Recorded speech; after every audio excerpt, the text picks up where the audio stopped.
Over the years, thousands of people have gotten their hands on one. And who knows, you could be next. Win your very own Good Morning Augusta coffee mug at WJBF.com/coffee club.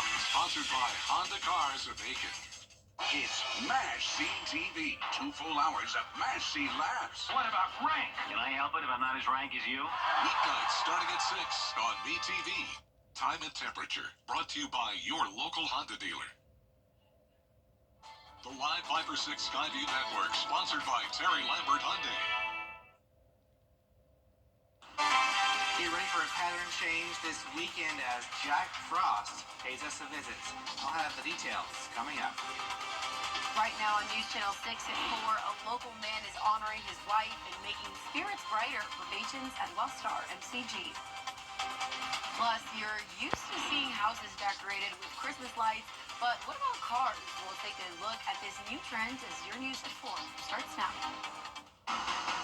Live from Television Park, this is WJBF News Channel 6 at 4.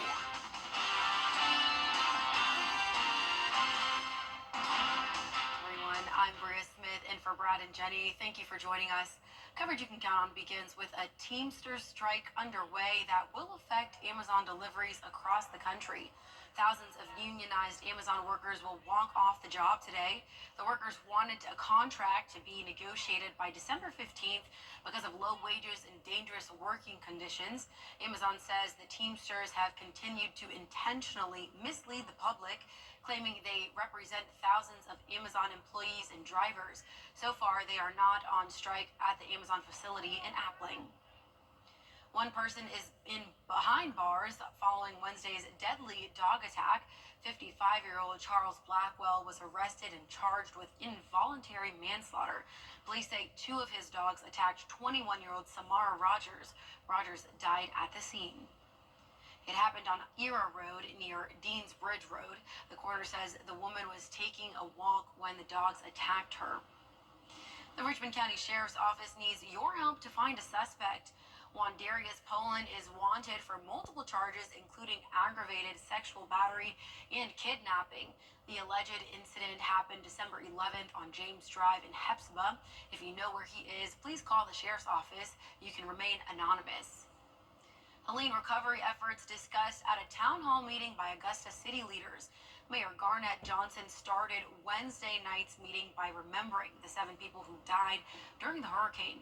He also mentioned that within the past few days, GMA launched the Hearts Georgia program that will provide safe temporary housing for up to 6 months if you were displaced by the storm. They also provide updates on debris pickup.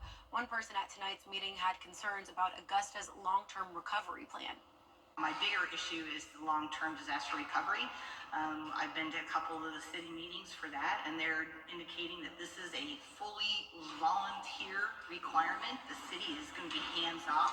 Keep in mind, this process is not going to end. We have 120 days at 100% reimbursement. We're going to ask for an extension, but even if we don't get the extension, we're going to continue to pick up debris until we've gotten it all picked up. To find out more on the Hearts Georgia program, just go to WJBF.com. It's time now for our first look at our weather with meteorologist Miller Hyde. And Miller, it's a pretty nice day to be outside. Yeah, very nice compared to what we were seeing yesterday, Bria, as we do have some clearing skies in the area. 5/6 forecast, Bria. Thank you, Miller. The spirit of giving means a little more this holiday season for one local man. He helps raise awareness on cancer through a unique gift. Randy Barr's inspiration behind his cardinal and angel-themed Christmas ornaments is his late wife, Linda Barrs, who passed away last year due to brain cancer. This is the second year Barr's hand crafts 300 ornaments, each carrying a bell symbolizing the completion of a patient's chemotherapy treatment, something he says his wife, Linda, never got to do. Now he spreads Christmas cheer and her remembrance to cancer patients across the CSRA with the goal of giving others hope for a healthy recovery. While we were going through the different treatments and going to the different centers and everything, we would see individuals get off the bus and go to get cancer treatments. And we would wonder, where's their family? Where's someone that could be with them? You know, and they would be walking in by themselves, and that just bothered me to no end. So The ornaments are to tell everyone you're not alone, to encourage you. I want you to ring that bell. I want you to complete your treatments and walk out of here and take that bell with you. Patients will receive their ornaments and coloring books on Christmas morning. And speaking of the spirit of Christmas, it's coming to life today for many children in need in the Garden City. More than 1,300 children from more than 500 local families will receive Christmas gifts through the Salvation Army's 45th annual Angel Tree program.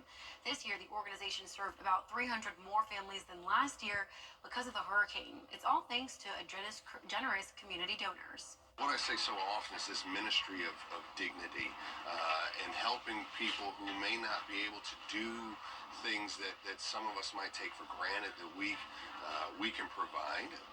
This very generous community steps up and donates just amazingly well.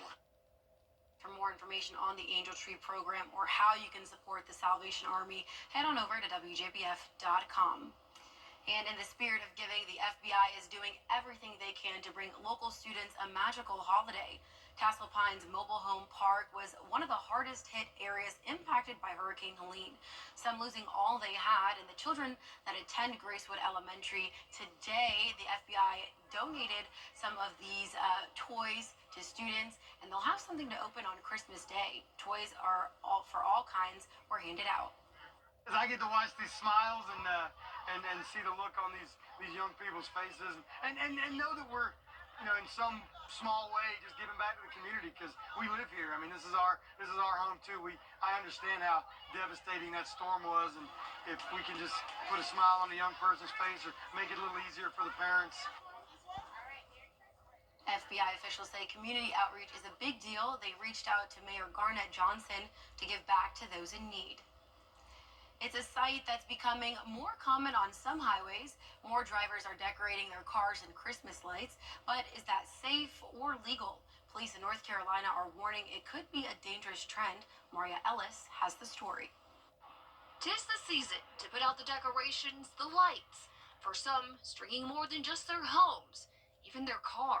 I just saw one yesterday on I-540, and it was going towards the Hibachi. Alcius McGill and friend Taylor Thomas said they've spotted a handful of drivers amping up the holiday spirit. Holiday spirit? Yeah, it's festive. Yeah. It's really fun. I always wonder how they plug it in. How do you plug it in? While it may be festive, Deputy Beckley Vaughn with the Wake County Sheriff's Office says they're discouraging it. We'll see more Christmas lights. We'll see more vehicles that are decorated with bows. Even though it may look very festive, it may look good, it may be a hazard to some other drivers. Vaughn says the lights can be a distraction, and if not secured, even a traffic hazard.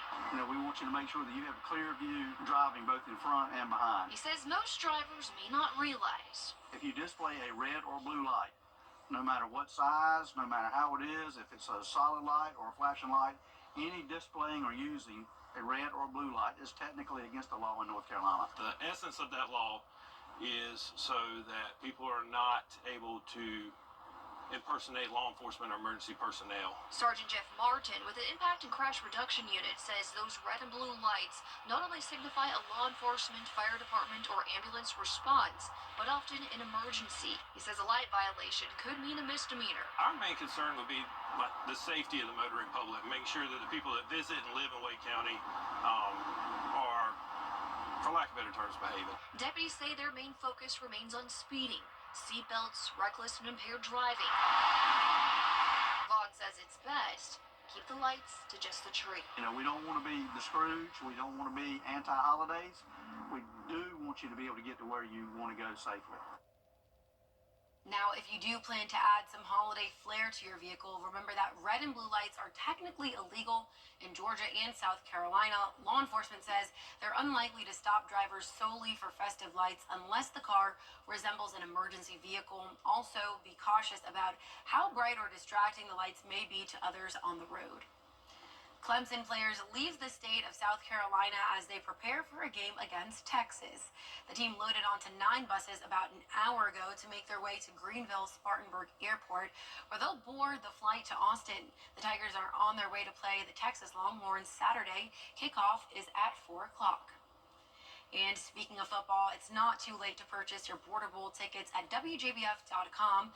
The best seniors in our part of Georgia take on the best seniors in our part of South Carolina at Strom Thurmond High School on January 11th. Kickoff is at 1 p.m. Coming up, the Justice Department is suing CVS, claiming they unlawfully dispensed opioids to boost their bottom line. A look at the lawsuit and how CVS is responding. 6 days until Christmas, but will the weather bring in rain or will it be a white Christmas? I'll have the answer coming up.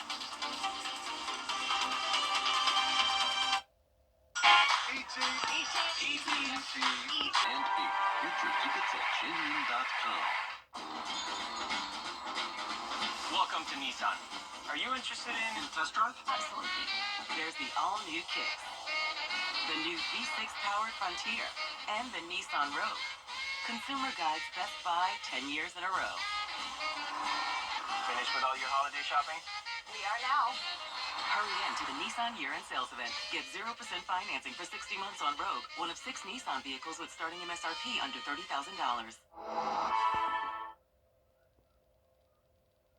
CVS, the nation's biggest pharmacy, is getting hit with a federal lawsuit claiming the company contributed to the opioid crisis by filling prescriptions they knew they shouldn't. Andrea Fuji reports. The Justice Department is suing CVS, claiming the company unlawfully dispensed opioids to boost its bottom line.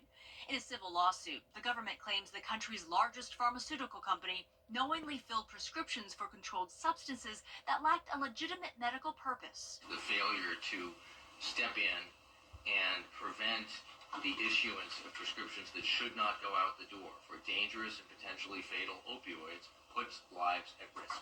The complaint says the company, with more than 9,000 stores nationwide, did it to fuel its own profits at the expense of public health and safety. The Justice Department claims CVS ignored its own pharmacists and internal data, pointing to problematic prescriptions. There are repeated red flags that we allege. These are not subtle red flags. They are overt, they are repeated, and they were repeatedly raised by CVS's own expert pharmacy staff.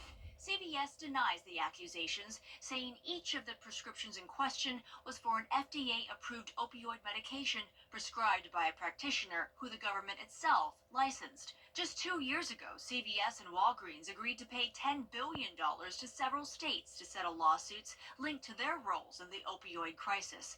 But neither company admitted to wrongdoing. The Justice Department says CVS could face civil penalties for every single prescription filled in violation of the law. Today, the battle over abortion is headed back to the Supreme Court, but this time, South Carolina is at the heart of the case. It stems from an executive order Governor McMaster signed in 2018, which disqualified Planned Parenthood funding for abortions. Planned Parenthood and a patient sued the state, claiming the order violated a federal law that allows Medicaid recipients to get care from any qualified provider. Governor Henry McMaster released a statement that reads in part, quote, "I am confident the U.S. Supreme Court will agree with me that the states shouldn't be forced to subsidize abortions," end quote. Hear Planned Parenthood's response at 5:30. Will this weekend's weather be wet, cold, or warm? Miller answers that next.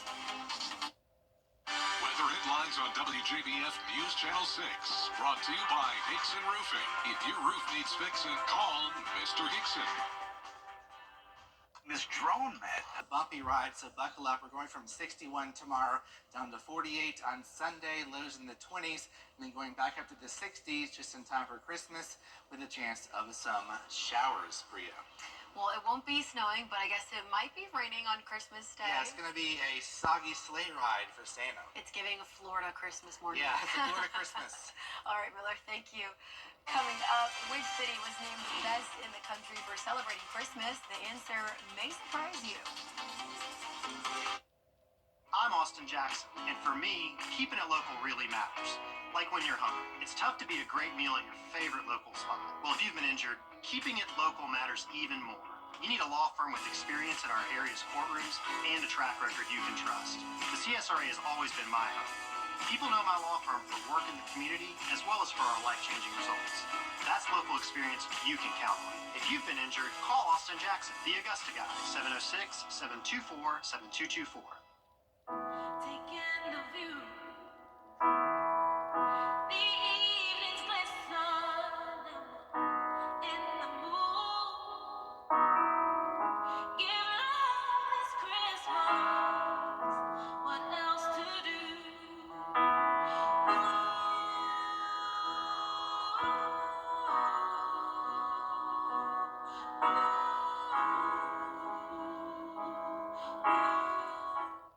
Want to get up close and personal with the weather? Request a school visit from Chief Meteorologist Jenna Petracci today. It's a cool and exciting way to bring the fun and fascination of weather to students of all ages. Or take a field trip to our state-of-the-art studios at the Television Park in Augusta. It's an interactive experience your class won't forget. Request a live 5 or 6 school visit or studio tour by signing up today at WJBF.com/school visit.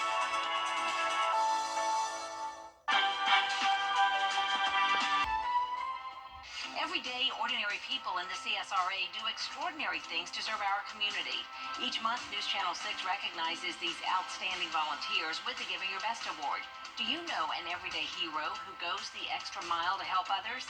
Nominate them for the Giving Your Best Award by visiting WJBF.com and filling out the entry form. Sponsored by Science Co., Beatmont Augusta, Security Federal Bank, and News Channel 6.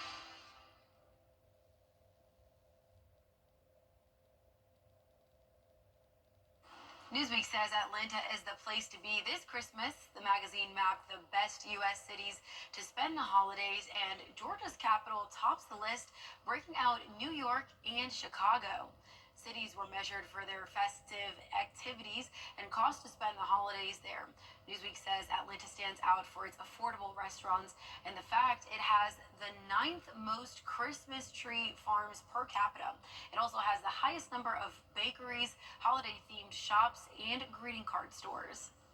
There's more coverage you can count on at 4:30, including the impacts that could be felt if lawmakers fail to agree on a government funding bill for the next term.